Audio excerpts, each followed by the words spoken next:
ఆయనే ఒక ఉద్యమం, ఆయనే ఒక ఆయుధం. ఉద్యమాలకు పితామహుడిగా జీవితంలో పలుమార్లు కాపు బడుగు బలహీన వర్గాల కోసం వీరోచిత పోరాటం చేసిన యోధుడిగా ప్రజల గుండెల్లో చెరగని ముద్ర వేసుకున్న ఆయన మరెవరో కాదు, మాజీ మంత్రి ముద్రగడ పద్మనాభం. ముద్రగడ అంటే కేవలం ఒక రాజకీయ నాయకుడు మాత్రమే కాదు, లక్షలాది మంది నమ్మకానికి ప్రతీక. అధికారాలు వచ్చినా మనిషి మారలేదు, పదవులు పోయినా వెనక్కి తగ్గలేదు. 4 దశాబ్దాల రాజకీయ జీవితంలో ఎన్నో ఒడిదుడుకులు ఎదురైనా తాను నమ్మిన సిద్ధాంతం కోసం చివరి వరకు నిలబడిన పేరు ముద్రగడ పద్మనాభం. కాపు ఉద్యమం నుంచి రాష్ట్ర రాజకీయాల వరకు ఆయన ప్రస్థానం ఎందుకు ప్రత్యేకం? రాజకీయాల్లో ఉన్నప్పటికీ ఉద్యమ నాయకుడిగా ఆయనకు అంతటి గుర్తింపు ఎలా వచ్చింది?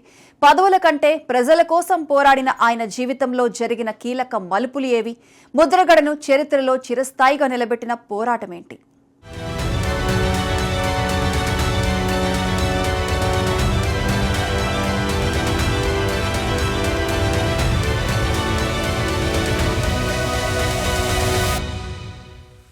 కాపు ఉద్యమానికి చిరునామా, రాజీలేని రాజకీయానికి ప్రతీక. ఇచ్చిన మాట కోసం చివరి వరకు నిలబడ్డ నాయకుడు అదే ముద్రగడ పద్మనాభం. 4 దశాబ్దాలకు పైగా ఆంధ్రప్రదేశ్ రాజకీయాల్లో తనదైన ముద్ర వేసిన ఈ సీనియర్ నాయకుడి మరణంతో తెలుగునాట ఒక రాజకీయ అధ్యాయం ముగిసింది. అధికారంలో ఉన్న, ప్రతిపక్షంలో ఉన్న, ఏ పార్టీలో ఉన్నా ఆయన వ్యక్తిత్వం మాత్రం మారలేదు. పదవుల కంటే ప్రజలే ముఖ్యమని నమ్మిన నాయకుడిగా ముద్రగడ గుర్తింపు పొందారు. 1953 జనవరి 22న కాకినాడ జిల్లా కిర్లంపూట్లో జన్మించిన ముద్రగడ పద్మనాభం రాజకీయ నేపథ్యం ఉన్న కుటుంబంలో పెరిగారు.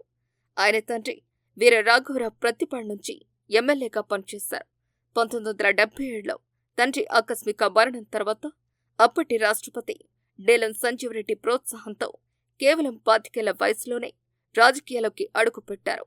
1978లో జనతా పార్టీ అభ్యర్థిగా ప్రతిపాడు నుంచి పోటీ చేసి తొలిసారి ఎమ్మెల్యేగా విజయం సాధించారు.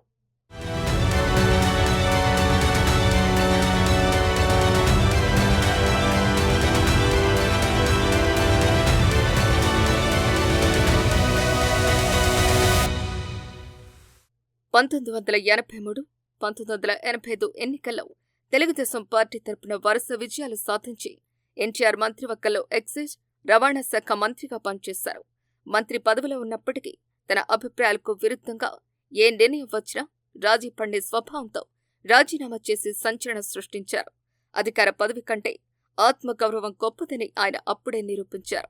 1988లో అప్పటి ప్రధాని రాజీవ్ గాంధీ సమక్షంలో కత్తిపూడిలో జరిగిన భారీ బహిరంగ సభలో కాంగ్రెస్ పార్టీలో చేరారు ముద్రగడ. 1989లో కాంగ్రెస్ తరపున గెలిచి మరి చెన్నారెడ్డి మంత్రివర్గంలో మంత్రిగా పనిచేశారు.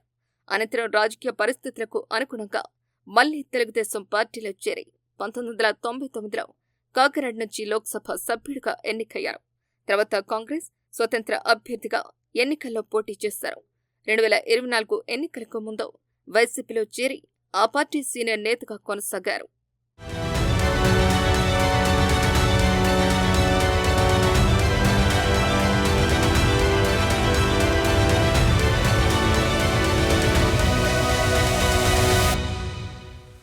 అయితే కాపు ఉద్యమ నాయకుడిగా ఆయన పేరు చరిత్రలో శాశ్వతంగా నిలిచిపోయింది.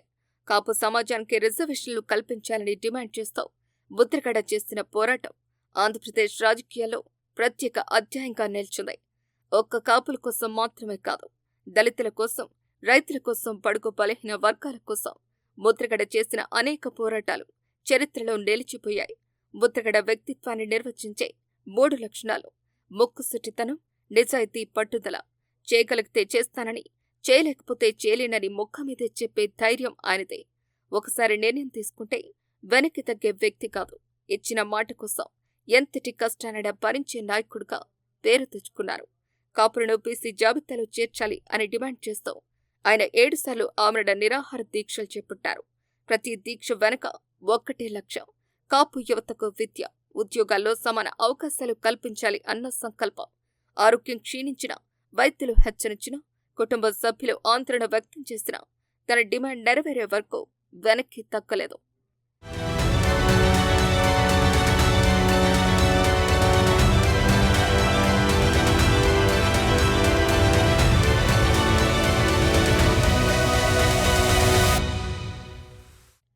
1988లో ఒత్తిడికంచి పోలీస్ స్టేషన్ ఎదుట జరిగిన ఆందోళన ముద్రగడ రాజకీయ జీవితంలో కీలక మలుపు.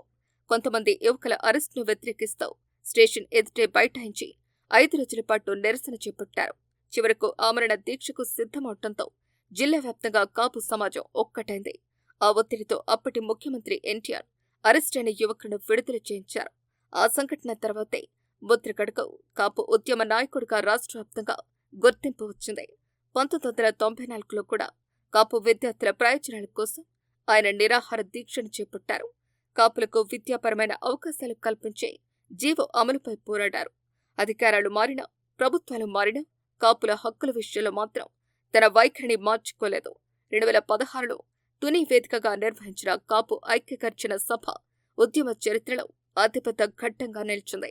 లక్షలాది మంది పాల్గొన్న ఆ సభ అనంతరం జరిగిన రత్నాచల్ ఎక్స్ప్రెస్ రైలు దహనం ఘటన దేశవ్యాప్తంగా సంచలనం సృష్టించింది.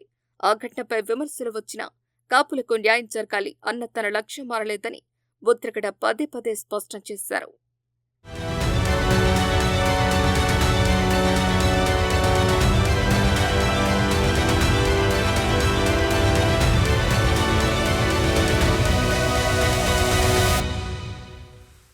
కాపు ఉద్యమం మాత్రమే కాదు, రైతుల సమస్యలపైన ఆయన అదే స్థాయిలో పోరాటం చేశారు. రైతులకు న్యాయం జరగాలని డిమాండ్ చేస్తూ పలు దీక్షలు చేపట్టారు. ప్రజా సమస్యలపై చిత్తశుద్ధితో పోరాడే నాయకుడిగా గోదావరి జిల్లాలోనే కాకుండా రాష్ట్ర వ్యాప్తంగా విశేష గౌరవాన్ని సంపాదించారు. ముద్రగడ గురించి ఆయనను దగ్గరగా చూసిన వారు చెప్పే మరో విషయం ఆయన ఆతిథ్యం. ఉద్యమాల సమయంలో కానీ, మిగతా సమయంలో కానీ వేలాది మంది కార్యకర్తలు, నాయకులు వచ్చినా ప్రతి ఒక్కరిని స్వయంగా పలకరించి స్వహస్తాలతో భోజనం పెట్టే సంస్కారం ఆయనది. నాయకుడిగా మాత్రమే కాదు, మనిషిగా కూడా ఎంతో పెద్ద మనసున్న వ్యక్తిగా ముద్రగడ గుర్తుండిపోయారు. ఇటీవల కాలంలో ఆరోగ్య సమస్యలతో బాధపడుతున్న ముద్రగడ పద్మనాభం హైదరాబాద్లోని ఓ ప్రైవేట్ ఆసుపత్రిలో చికిత్స పొందుతూ తుది శ్వాస విడిచారు. అనంతరం ఆయన పార్థివ దేహాన్ని స్వగ్రామం కిర్లంపూడికి తరలించగా వేలాది మంది అభిమానులు, కాపు సంఘాల ప్రతినిధులు, ప్రజలు, రాజకీయ నాయకులు కన్నీరు మున్నీరుగా విల్పిస్తూ నివాళులు అర్పించారు. ముద్రగడ అమరహే నినాదాలతో కిర్లంపూడి మారుమోగింది.